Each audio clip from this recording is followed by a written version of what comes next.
নতুন একটি রেসিপি নিয়ে এসেছি, চিকেন 65। এখানে রয়েছে চিকেনের সাইজগুলো মিডিয়াম থেকে একটু ছোট।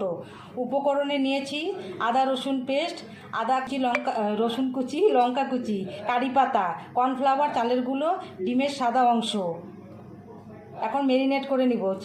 আদা রসুনের পেস্ট, কারি পাতা,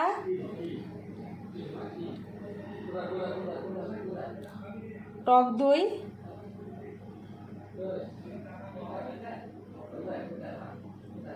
লঙ্কার গুঁড়ো,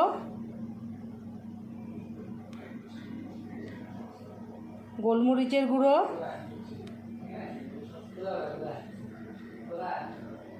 ডিমের সাদা অংশ, চালের গুঁড়ো, কর্নফ্লাওয়ার দিয়ে মেখে ফ্রিজে রেখে দিব। ফ্রিজ থেকে বের করে গরম তেলে লাল লাল করে ভেজে নিব। এরপর কড়াইতে তেল দিয়ে দিব। তেলে আদা কুচি, রসুন কুচি, কারি পাতা দিয়ে ভেজে নিব।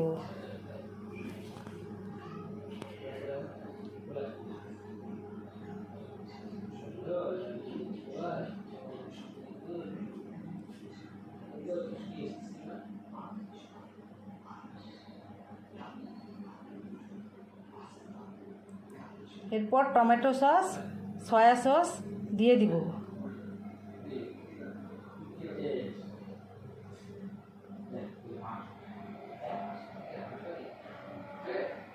এরপর চিকেন পকোড়াগুলো দিয়ে দিব এর মধ্যে। কিছুক্ষণ নাড়িয়ে নামিয়ে তারপর সার্ভ করে নিব।